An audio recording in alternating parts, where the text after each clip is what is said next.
को दे देते थे, ब्राह्मण फिर जो करे करे, क्योंकि न आहुति डालने का अधिकार नहीं था। लेकिन परम पूज्य गुरुदेव ने हम सबको कर्म के ब्राह्मण बना दिए और यज्ञ करने का अधिकार दे दिया, मंत्र पढ़ने का अधिकार दे दिया। इतना बड़ा काम परम पूज्य गुरुदेव ने कहा कि बोले बेटा, ब्राह्मण पैदा नहीं होते, ब्राह्मण को गढ़ा जाता है। आपने देखा दुनिया में कलेक्टर के घर में कलेक्टर पैदा होगा ऐसा जरूरी है क्या? डॉक्टर के घर में डॉक्टर ही पैदा होगा ऐसा जरूरी है क्या? किसान के घर में किसान पैदा होगा ऐसा जरूरी है क्या? तो फिर ब्राह्मण के घर में ब्राह्मण ही पैदा हो ऐसा जरूरी है? बिल्कुल नहीं। ये ब्राह्मण एक उपाधि है। ब्राह्मण भगवान का सबसे बड़ा बेटा है, समझदार बेटा है। ब्राह्मण का पूजन होना चाहिए, लेकिन कौन से ब्राह्मण? पहले ब्राह्मण की परिभाषा को समझे। जो अपने लिए कम से कम और समाज के लिए अधिक से अधिक समय, श्रम और साधन, अपनी प्रतिभा लगाता हो, वो सच्चा ब्राह्मण है। और ऐसे ब्राह्मणों को परम पूज्य गुरुदेव ने, आज हम देखते हैं कितने सारे ब्राह्मण यहाँ पर बैठे हैं, सबने यज्ञ किया। और आज जो भाई बहन दीक्षा ले रहे हैं, ये सच्चे अर्थों में ब्राह्मण बनने जा रहे हैं। ब्राह्मण को ही गायत्री मंत्र जप करने का अधिकार है और किसी को नहीं। ये बात शाश्वत है, सत्य है। हम पहले ब्राह्मण बने। और 3 बार संध्या करता है ब्राह्मण। ब्राह्मण की क्या विशेषता होती है? सुबह, दोपहर और शाम 3 समय बैठकर गायत्री की उपासना करता है, वो सच्चा ब्राह्मण कहलाता है। लेकिन केवल पीले वस्त्र पहन लेने से कोई ब्राह्मण नहीं होता। ब्राह्मण के घर में जन्म ले लेने से कोई ब्राह्मण नहीं होता। आज समाज में भ्रम फैला हुआ है, ब्राह्मण के हाथ से यज्ञ कराओ तो सफल होता। बहुत अच्छी बात, ये बिल्कुल सही है, लेकिन ब्राह्मण की पहचान तो होनी चाहिए। ब्राह्मण की पहचान होनी चाहिए। अगर ऐसा हुआ होता तो आपने भगवान मर्यादा पुरुषोत्तम राम की तस्वीर घर में क्यों लगा कर रखी है? वो तो क्षत्रिय है। सच्चा ब्राह्मण तो रावण था। फिर रावण का पूजन कीजिए। कितने लोग करेंगे रावण का पूजन? रावण ने ब्राह्मण कुल में जन्म लिया और मर्यादा पुरुषोत्तम राम ने क्षत्रिय कुल में। किसका पूजन होना चाहिए? तो कोई भी व्यक्ति जन्म से महान नहीं होता, कर्म से महान होता है। और हम सब लोग आज कर्म के ब्राह्मण बनने जा रहे हैं। आज हमारा दूसरा जन्म होने जा रहा है। आज तक का जो जीवन बीता, लेकिन आज से हम गुरुदेव के साथ में अपने आप को समर्पित करने जा रहे हैं। और समर्पण का कितना बड़ा महत्व होता है मालूम है आपको? दीक्षा का शाश्वत अर्थ जो है वो समर्पण ही होता है और कुछ भी नहीं। समर्पण किसको कहते हैं?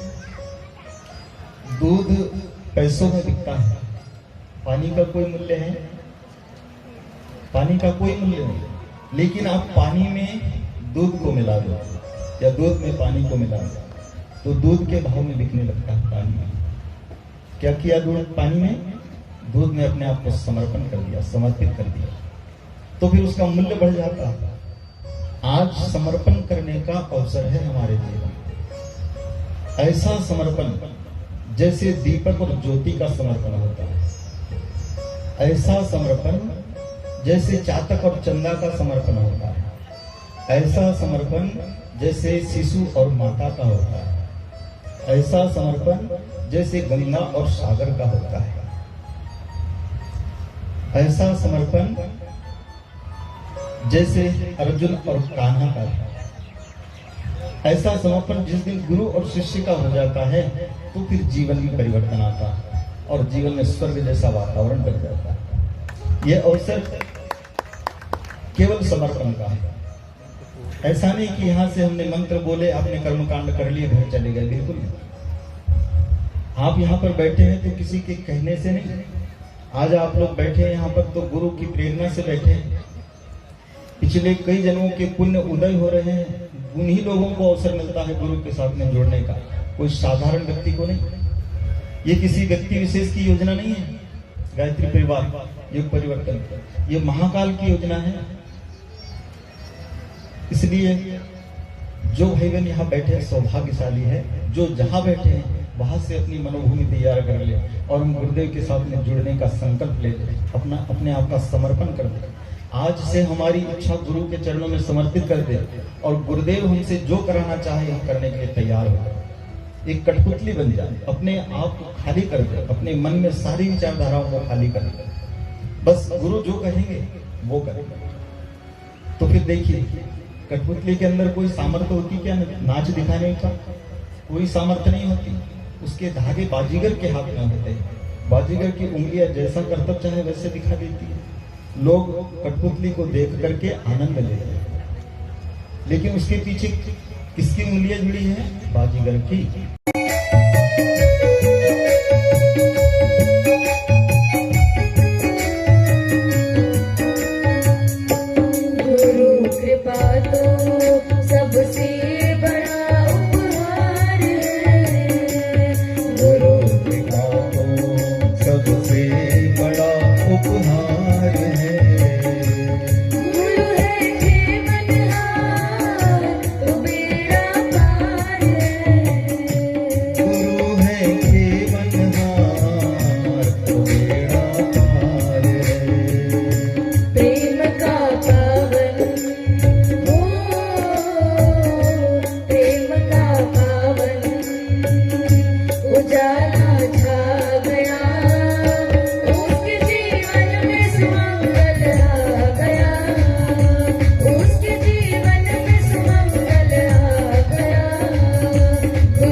चित्र आपके सामने है, ये चित्र में सूक्ष्म रूप में गुरुदेव की चेतना समाहित है, ऐसा भाव करें। अब हाथ जोड़कर उनकी प्रार्थना करें। वंदे बोधमयं नित्यं गुरुं शंकररूपिणं यमाश्रितो हि वक्रोऽपि चन्द्रः सर्वत्र वन्द्यते अज्ञानतिमिरान्धस्य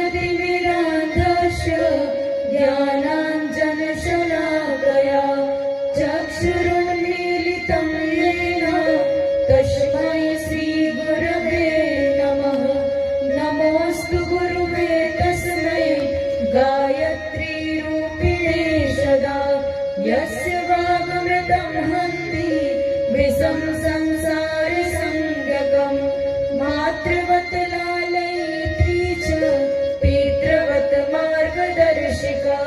नमोऽस्तु गुरुसत्ताय श्रद्धा प्रज्ञायुतार्चया श्रद्धा प्रज्ञायुतार्चया। ॐ श्री गुरुवे नमः। आवाहयामि स्थापयामि ध्यायामि। भावना करें कि सूक्ष्म रूप में गुरु सत्ता हमारे बीच में विद्यमान हो चुकी है।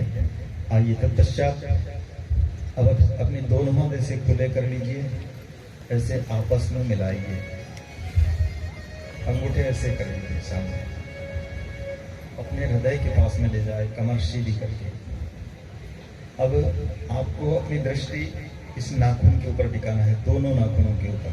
जितना गहरा समर्पण रहेगा, मन एकाग्र रहेगा, उतना अधिक लाभ आपको इस गायत्री मंत्र का मिलेगा।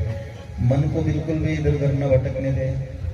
जब तक आपके ऊपर जल का सिंचन नहीं होगा तब तक आपको नेत्र नहीं खोलना है। और जब नेत्र पहली बार खुले तो सबसे पहले गुरुदेव माता जी के चित्र के दर्शन करना है। आपको परम पूज्य गुरुदेव की तरफ से गायत्री मंत्र की दीक्षा दी जा रही है। जैसे हमारी पतली आवाज को ये माइक बड़े रूप में आप तक पहुंचाता है, ठीक उसी तरीके से परम पूज्य गुरुदेव की सूक्ष्म चेतना को आप तक पहुंचाने के लिए हम माध्यम हैं। आपको मंत्र दीक्षा कौन दे रहा है? परम पूज्य गुरुदेव। ऐसा माने, मन को एकाग्र कर लें और बीज रूप में ये महामंत्र, ये गायत्री मंत्र आपके हृदय स्थल पर स्थापित किया जा रहा है। बड़ी श्रद्धा के साथ में हम यहाँ से बोलेंगे, आप उसको दोहराते चलते, मन को एकाग्र करते हुए। बोलिए परम पूज्य गुरुदेव की जय। ओम भूर्भुवः स्वः तत् सवितुर्वरेण्यं भर्गो देवस्य धीमहि धियो यो नः प्रचोदयात्। ओम भूर्भुवः स्वः तत्